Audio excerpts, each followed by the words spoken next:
Hello అండి, welcome to our channel Tejarani Varma blogs. ఇక్కడైతే ఛానల్ని కొత్తగా చూసిన వాళ్ళు ఎవరంటే ఛానల్ సబ్స్క్రైబ్ చేసుకోండి. ఇక్కడైతే మనం మహాశివరాత్రి అనేది ఎందుకు జరుపుకుంటామని చెప్పేసి అయితే చెప్తాను. స్టోరీ వినండి స్కిప్ చేయకుండా. ఒకానొక సమయంలో బ్రహ్మ విష్ణు మహేశ్వరులతో ఎవరు గొప్ప అనే వివాదం తలెత్తింది. ఆ సమయంలో వివాదాన్ని పరిష్కరించడానికి పరమేశ్వరుడు మహాలింగ జ్యోతి స్తంభం రూపంలో వారి మధ్య మహోన్నతంగా వెలుస్తాడు. ఆ మహాలింగ జ్యోతి స్తంభం యొక్క ఆర్ధన్యాలు కనిపెట్టమని శివుడు విష్ణువుకు చెప్తాడు.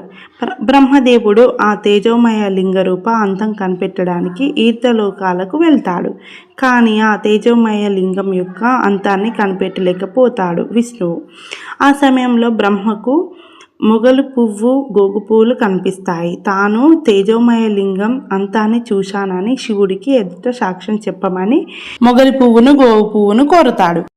అందుకు పాతాళానికి వెళ్ళిన విష్ణువు నేను జ్యోతిమయ లింగాన్ని కనిపెట్టలేకపోయాను అని పరమేశ్వరునికి విన్నపిస్తాడు. కానీ బ్రహ్మ మాత్రం తాను జ్యోతిమయ లింగాన్ని అంతాన్ని కనిపెట్టానని అందుకు మొగలి పువ్వు గోవు సాక్ష్యం అని చెబుతాడు. అందుకు మొగలి పువ్వు నిజంగా అని గోవు మాత్రం శిరస్సుతో అవునని చెప్పి తోకతో కాదని చెబుతుంది. ఇలా అబద్ధం సాక్ష్యం చెప్పినందుకు ఆనాటి నుంచి గోవు శిరస్సుతో అబద్ధం చెప్పి తోకతో నిజం చెప్పినందుకు గోవు తోకకు మాత్రమే పూజా అర్హత దక్కింది. ఈ మొత్తం ఘటనలో తాను అబద్ధం చెప్పడమే కాకుండా మొగలి పువ్వు గోవుల చేత కూడా అబద్ధం చెప్పినందుకు శివుడు ఆగ్రహించి బ్రహ్మదేవునికి భూలోకంలో ఆలయాలు కానీ పూజలు కానీ ఉండవని శాపిస్తాడు. అందుకే మన దేశంలో బ్రహ్మదేవునికి ఆలయాలు ఉండడం చాలా అరుదు. శపించినందుకు బ్రహ్మ కూడా శివుణ్ణి ఎప్పుడు లింగ రూపంలోనే ఉంటావని శపిస్తాడు. అందుకే శివుడు ఎప్పుడు లింగ రూపంలోనే దర్శనమిస్తాడు. శివం అనే పదానికి శుభం అని అర్థం. శివుడు అంటేనే శుభం. లోకాలన్నీ చల్లగా ఉండాలంటే సర్వాంతర్యామి అయిన శివుడు ఎప్పుడు చల్లగా ఉండాలి. అందుకే శివుడు శిరస్సున గంగమ్మ ఉంటుంది. అలాగే శివలింగం పైన ఎప్పుడు దారపాత్ర ఉంటుంది. ఈ దారపాత్ర నిరంతరం శివలింగంపై దారపోస్తూ ఉంటుంది. అందుకే శివుడు అభిషేక ప్రియుడు అయ్యాడు.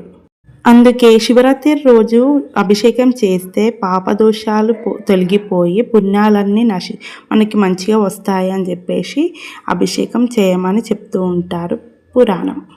అలాగే మహాశివరాత్రి పర్వదినం రోజు ఈ లింగోద్భవ ఘటాన్ని ఎవరైతే వింటారో వారికి పునర్జన్మ ఉండదని స్కంద పురాణంలో ఉంది.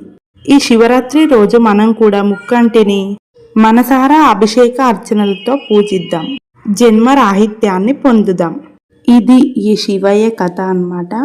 మరి మీరెంతమంది అభిషేకం చేశారు, టెంపుల్కి వెళ్ళారు, మీ దగ్గరలో ఉన్న గుళ్ళకి వెళ్ళి మొక్కుకోవడం కానీ, ఊర్లలో అయితే ఇంకా గోదావరికి వెళ్ళి అయితే స్నానాలు చేసుకొని శివునికి మంచిగా మొక్కుకొని అయితే వస్తారు. కాకపోతే సిటీలో ఉన్న వాళ్ళకైతే ఇలాగా టెంపుల్స్ విజిట్ అవుతూ ఉంటారు అంతే అన్నమాట. ఊర్లలో ఇంకా బాగుంటుంది, పుష్కరాల్లాగా జరుగుతుంది అన్నట్టు.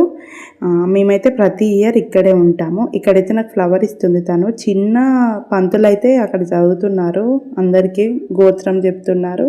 ఇక్కడైతే అందరూ అయితే నంది చెవిలో అయితే కోరికలు అంటూ ఉంటాయి కదా, అలాంటివి చెప్తున్నారు. ఇంకా నేను కూడా ఒక కోరిక కోరుకున్నా. నాకు ఒకటే ఒక కోరిక ఉంది అదనమాట. ఇక్కడ ఇక అందరూ బొట్టు పెట్టుకుంటుంటే ఇంకా నేను కూడా వచ్చి అయితే ఇక్కడ పెట్టుకుంటున్నాను. దీన్ని ఏమంటారు అని చెప్పేసి అయితే కమెంట్ చేయండి.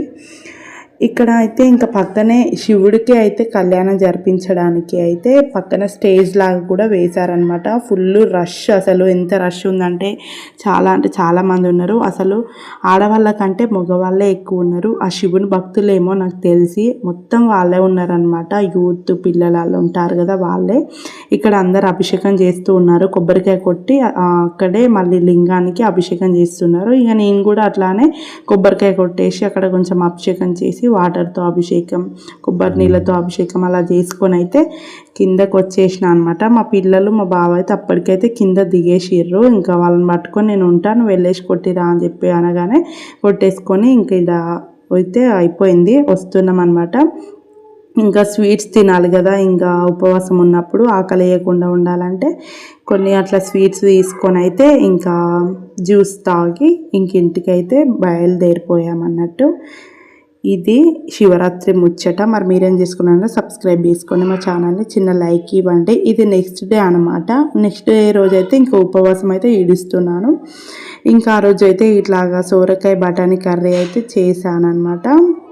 దాంతోపాటు అయితే నేను ఇంకా అటుకుల పాయసం కూడా చేశాను శివుడి కోసం. ఇంక ఇక్కడ మళ్ళీ అప్పడాలు కూడా కాల్చాను. మీకు కనుక మా వీడియో నచ్చినట్లయితే లైక్ అండ్ షేర్, సబ్స్క్రైబ్ చేసుకోవడం అస్సలు మర్చిపోకండి. అండ్ పక్కనున్న బెల్ ఐకాన్ని క్లిక్ చేయండి. మాకు అనేది సబ్స్క్రైబ్ మాత్రం వస్తుందన్నమాట. ఇక్కడైతే ఇంకా ఫాస్టింగ్ అనేది వదులుతున్నాను నెక్స్ట్ డే ఇంకెవరెవరు ఫాస్టింగ్ ఉన్నారని చెప్పేసి అయితే కామెంట్ చేయండి తప్పకుండా. ఇంతటితో ఉంటాను. మరి మరొక వీడియోతో మళ్ళీ కలుద్దాం. అంతవరకు సెలవు, బాయ్.